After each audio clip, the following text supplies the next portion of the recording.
Okay, so to start things off, tell us a little bit about NOVU. What is NOVU? All right. NOVU is a caffeine lollipop. It's the first. It's the first caffeine lollipop. Well, what is the first? I feel like that's a whole loaded question in itself, just because it goes more in depth. Because people have tried this before. They've tried it. But to be first, that means you have to also succeed. So you can try making it in your kitchen, and you can try releasing something that's mediocre, that's not considered actually being first. There's nothing new under the sun, like it says in Proverbs, but I like to claim that we're the first because we've actually done it, and we're actually taking it to market, and it's gonna work. So we're caffeine lollipop, yeah. Okay, so tell us about you. What are some of the pivotal life experiences you've lived through that have formed the person you are today? Bro, this is about to be one of those Joe Rogan podcasts that are like 4 hours long. There's a lot. There's a lot, bro. We charged the phone before this, right? Okay. Well, I can't go over everything just because that's a lot. I feel like, what are the pivotal moments, right? What are the pivotal moments that I am who I am, right? No claims. I am who I am, you know. I feel like everything just thinking about where we are now, I feel like God prepared everything from like a generation before, from our parents. Mom, dad, like where they started, where they grew up, what they did. I feel like that was everything just building up to where it is now. And I don't know if that's like straight up like God literally planned all of that. I mean, God plans everything. That was kind of reformed, but I mean, God plans what He plans. But like, okay, mom and dad, communist upbringing in Romania, and they had a very rough childhood. They struggled, right? They were very poor. They had to figure it out at a very young age. Communism sucked. It sucked, right? It was kind of after that was kind of the things that started picking up on both sides, where after the revolution, we'll start with mom, they started a bread factory where kind of grew really fast. They were the first like bread manufacturer in their town. So like keep costs low, people would go to them, fresh bread, better than bringing from somewhere else, from the town. That was the manufacturing side that my mom carried to the candy side. My mom's kind of like the rock behind the formula because she has the patience and she has kind of like the mental experience, but like she just knows what it takes to formulate something and to go back and forth and revise it and to know the feeling of just throwing away all this product because it doesn't meet standards. So that was on mom's side. Dad, so poor upbringing, communist, and they grew up. And at 18, he had to leave everything and go to another country in Germany to work and try to make a living because there's just no opportunity in Romania. And he got there. I think the first few nights he like slept on the floor or on the ground outside, or like somebody like helped him, and like it was like a blessing. God was with him in those moments, and he just from 18 years old just struggling, figured it out, and definitely no quit mentality, which brought it to us, me and my brother. That was good.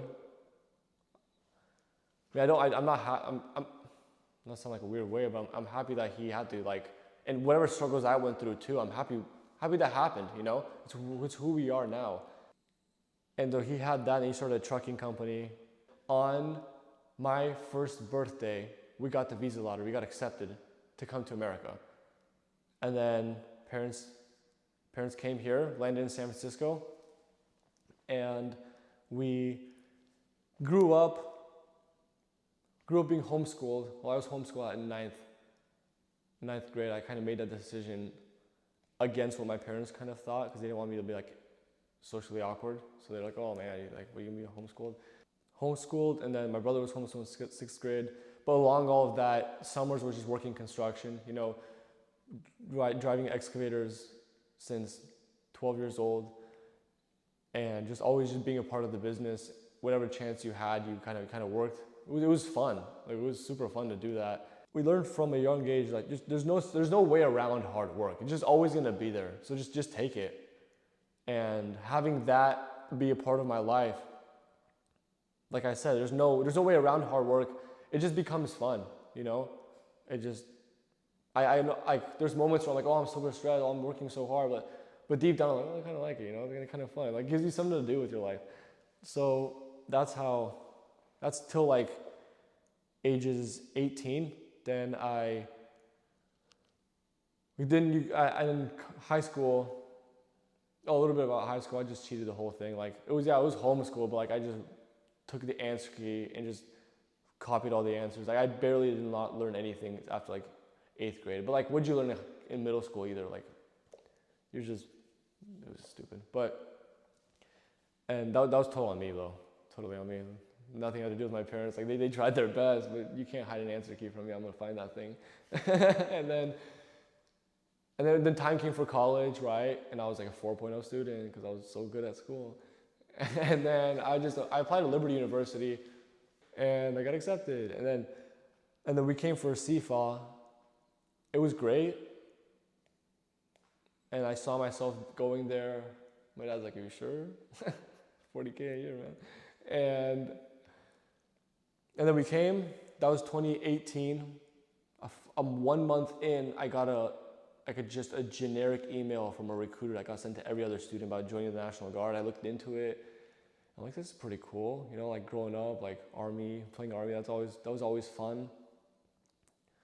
I thought the Guard was like literally a hobby thing. Like, I didn't know it was like legit. Like, literally you were in the Army. Until like, I remember looking on the website and seeing all like people in basic training, and all their heads were shaved. I'm like, you have to shave your head for this thing? Like, that's pretty hardcore. And then you do more research, like, oh, you're literally in a branch of the U.S. Army. Like, you're in. Yeah, you're part of your weekend. But like, even their drill weekends, that's a lie. Their drill weekends are not a weekend. It's always like, their mutas are like 8 mutas long. Like, you're there for like 4 days. And like, you still get deployed, you still do all of that. You still get called out to like riots and whatever disasters are going on.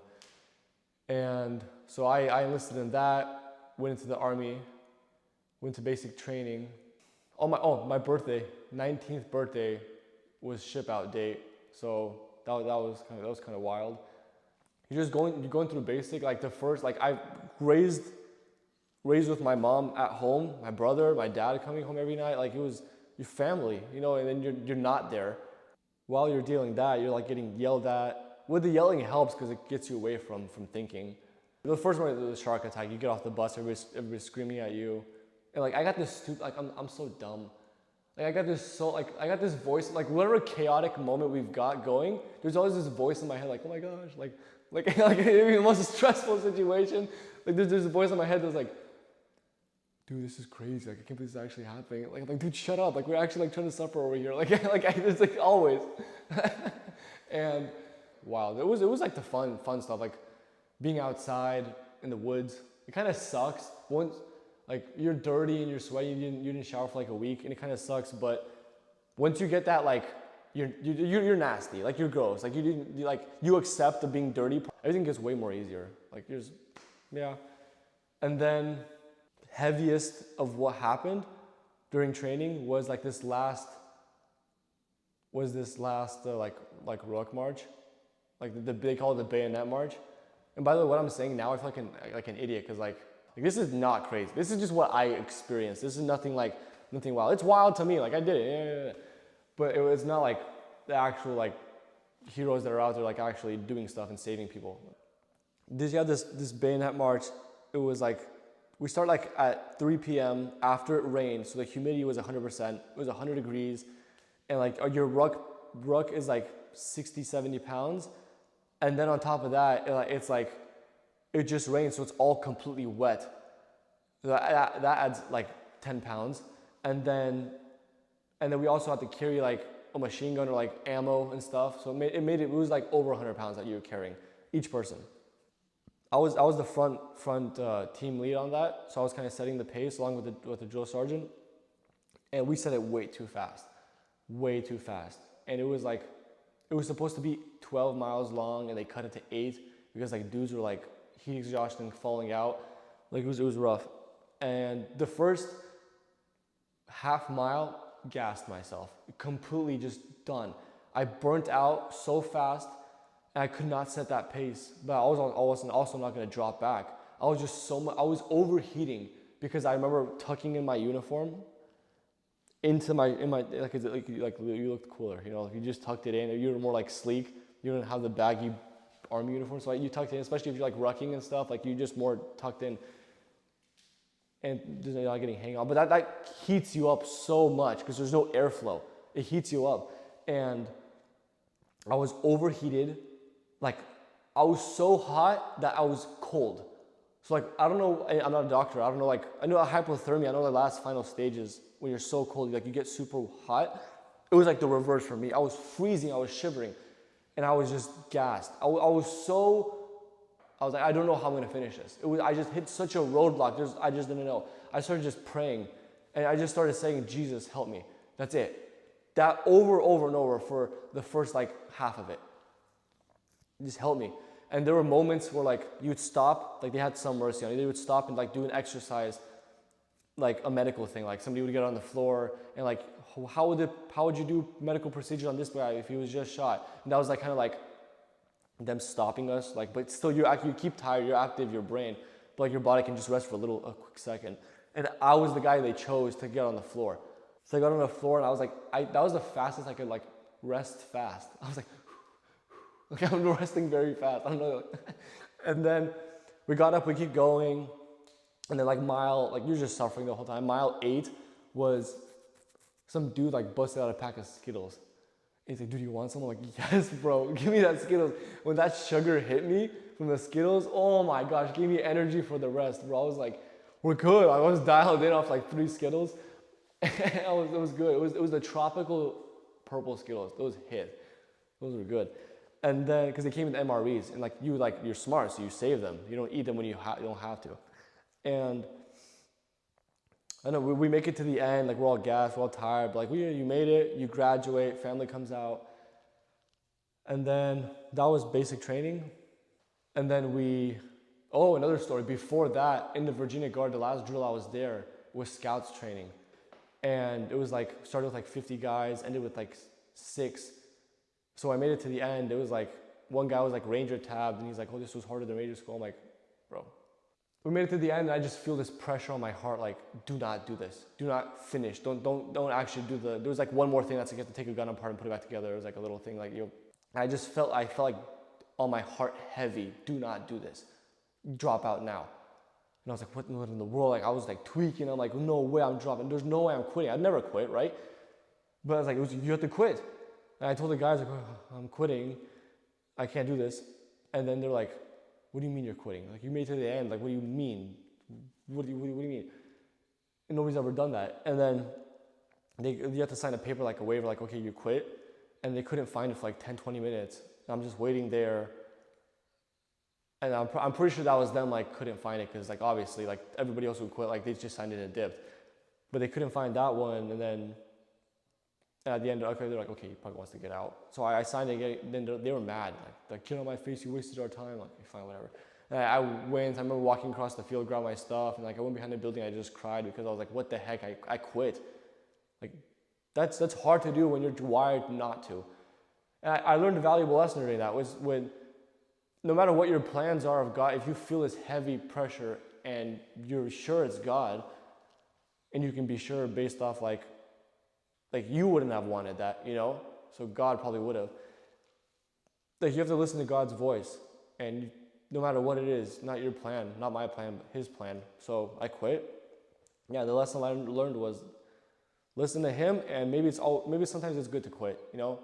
I know maybe somebody's gonna watch this video and like they're in a hard time, like, well, maybe I should quit. Probably not, unless you like hear this heavy voice from God, like in your heart, like you probably should.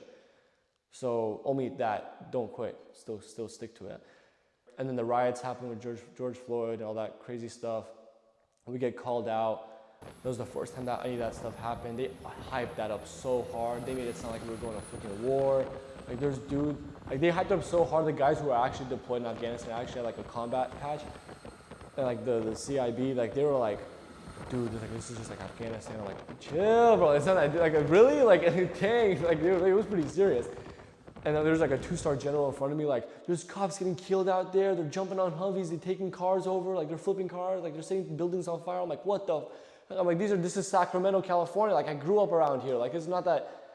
This is crazy. And then I remember like driving down. It's like 3 a.m. We get there. Like I'm racking around in the M4. Like this is legit. Like this is serious. And a thought I had before we got out of the vehicle, like that I'm not proud of. I mean, in the moment, like you kind of have to, but I was like, shoot, I'm not gonna die easy. I'm gonna take out as many as I can. Are my home state streets? No shot. We're gonna defend this thing. And I was defending the secretary, no. It was the building right behind the California Museum. Secretary, treasurer, I don't know what it is. And then we get there, it's like dead silent, there's a curfew, there's like nobody out on the streets. Like there's like nobody out here, like, okay, like it was way overhyped. The craziest thing I saw was a dude riding a bike while shaving his head. Crazy. Like he was like, but it was clean lines too. Clean lines, like he's done it before. Experienced man. That was the only thing I was like, wow, I'm like, that is crazy. And then yeah, so I got out of the army and then, okay, I gotta make money now, I got like a job. So I get into like construction, right? I tried my own little business. I tried pressure washing, but like didn't work. California's not really the market for that. I mean, there's like no mold. The streets are pretty dry. Yeah, maybe I'm just justifying that failed business, but okay. And then okay, my dad started this excavation business. I should just go into that. And I'm like, okay, let's do it. So I got my CDL and my contractor's license all in the same month. Okay, so I got that. I'm like, okay, good. We're ready for this. And then one Sunday, now we're getting to NOVU. One Sunday, no. Okay, so. Oh yeah, to answer the question, that's how everything happened. That's what changed, I guess, in my life, yeah. So how have these incredible experiences led to you ultimately making Gandy? Yeah, I guess, just continue the story where I left off. I got that, my plans were construction and to kind of like take that next step in the business and just risk it and just send it. And then one Sunday we go to church and I like go ahead, my parents like, we just park the car on the opposite side of the street, like cause we're kind of late, the parking lot's full. And then I go up to the youth room and then after church, after church, like an elder finds my parents and he tells them like, I had this crazy dream, I don't know what it means. And I have to tell Adeline about it. He was in a dream, and I'll describe what it was. In the dream, he was in a building, a place where people were packaging things, and there was a huge fireplace in there, and then I was there, he was there, and there was like the ceiling was like lowered. It was like we had to like lift the ceiling up because it was like a repair that we had to do. It was like popcorn ceiling. So fireplace, popcorn ceiling, lower ceiling, those are key words for this. And like I went to the store and he'd go in the room and he'd see all the people packaging. That was in his dream, right? This random dream. I barely talked to this man. Like he's like another from the church, like a very nice guy. Like, and then he tells us, I'm like, whoa, that same morning we were talking about Brandon, my brother, going to Virginia and for college at Liberty, and then we're gonna rent out, we bought a property that we're gonna like fix and rent out so he can stay in there while he was in college. And I took that, and that was that house needed to be repaired. It had popcorn ceiling, had a fireplace, and the ceiling had to be lifted up like as a repair. And that's what we talked about that morning before this whole interaction with his dream. Immediately, I took that as a sign as we have to go to Virginia. We have to go there. Like God wants us there. Let's go. And then, because I did not want to go. I mean, I just got all these licenses and certifications to start this business. I was not going to do that. There's no way. Like butt crack of Virginia. Like what's in Lynchburg, Virginia? And then go to San Francisco. And then everything completely switched. We're doing it. We move here. The first morning when I wake up with this idea off the top. Like it was just caffeine. It was a pre-workout lollipop, caffeine lollipop. And I was like, what in the world? That's so crazy. Like the whole brand's in my head. And then that's how I got the idea. I woke up with the idea. I woke up with the idea for a caffeine lollipop, yeah. I do think God gave me the idea. I think that was all ordained and he just planted that into my mind. So going from a soldier and construction worker to becoming a candy maker, Willy Wonka. what were some of the big challenges you encountered along the way? Some of the sacrifices you had to make? And candy? Yes. Like making candy? Bro, where do I start? So again, like you said, construction, part-time soldier, and then making candy. Completely different fields. It's manufacturing, processes, logistics, shipping, formulation, product development, design, everything is all in one. I had to just learn it.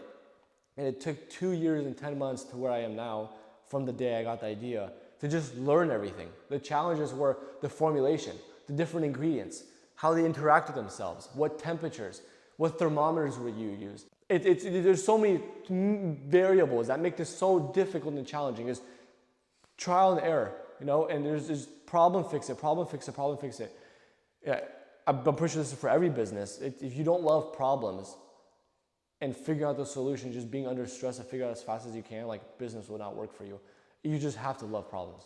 So the challenges, what were those? Probably the biggest one, formulation, just because I kind of not hated it. It was just so difficult. Like product design, all that, that's fun. It's just like design things. I love that. But yeah, that's probably the biggest problem.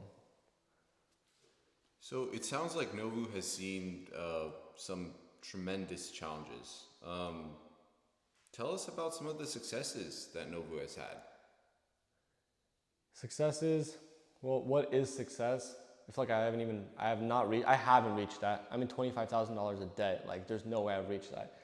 I guess there are some good things that have happened that have helped the business. Probably the biggest things was the Lowe's contract. And the way we got that was at Liberty University, they hold a CEO summit and he was one of the keynote speakers one of the nights. And I was kind of eyeing him. I wanted to ask him a question. I was going to ask him, what do you need to get into a store like Lowe's? Like these massive retailers, like $1 million a year, or like 1 million units in stock, or like what is it? And then he comes late. So I'm like, dang, I didn't even think he was gonna show up. Then he comes late. I'm like, okay, bet he showed up. And then he also leaves really early too. But there was a small moment where you can talk amongst your tables, and like there was like senators and stuff, like politicians. He was talking to them, and I just kind of like just scurried up there. I felt like this courage, probably from the Holy Spirit, and I felt this courage to just go and talk to him. Go do it now. And I showed him the packaging. I'm like, what do you do to get into Lowe's? And he's like, oh, I love the packaging. This is great. Like we have this thing called Into the Blue, and you basically come and pitch us, and then we'll accept you or not. Yeah, and then I'm like, oh, bet, yeah, great. Like he's like, yeah. He's like, apply, email me that you applied, and I'll put you in contact with the team. I'm like, great. I do more research on this, and like all of the applications like already finished like 2 months in advance. Like the people who got accepted already were accepted. Like it was just wild moment. And I'm like, well, there's no way all this happened, and God's not gonna let this happen. Like there has to be a way that God's gonna like make this work. And then, but I did try too. So I couldn't even apply. Like I applied to something. I put my email, my phone number, but that wasn't an application because that was already dead. So I emailed him like, hey, I applied, and then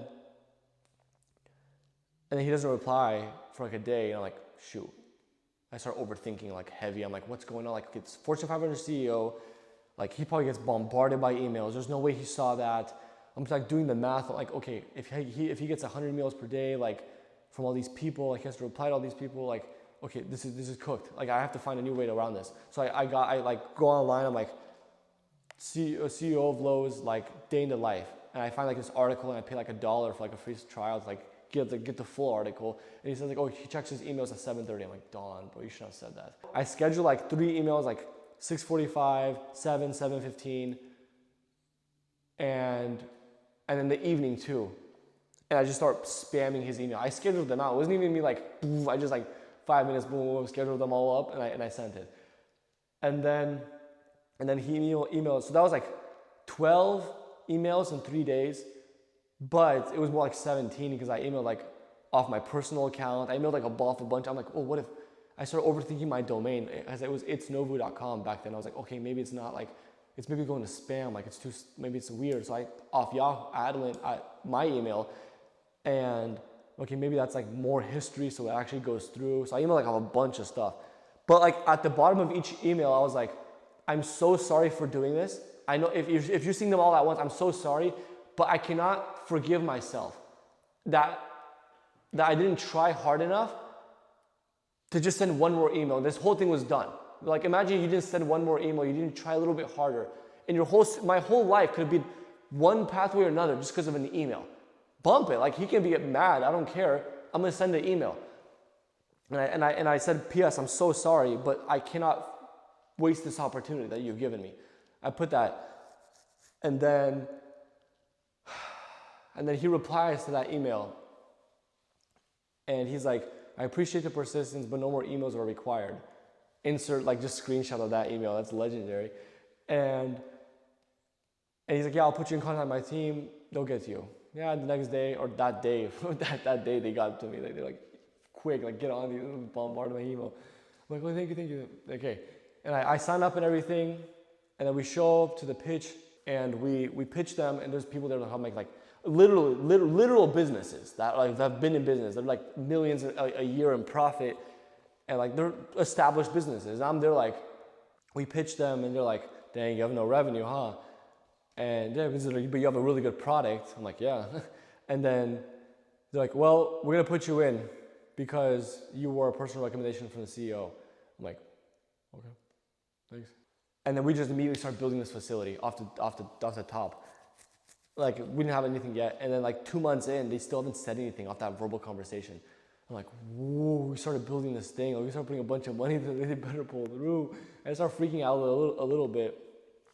And like I kind of feel bad because I could have just trusted God, but you have to make moves too. You know, it's like there's a balance in trusting God and making moves. And so I emailed a few times, start the process, sign the contracts, we were good.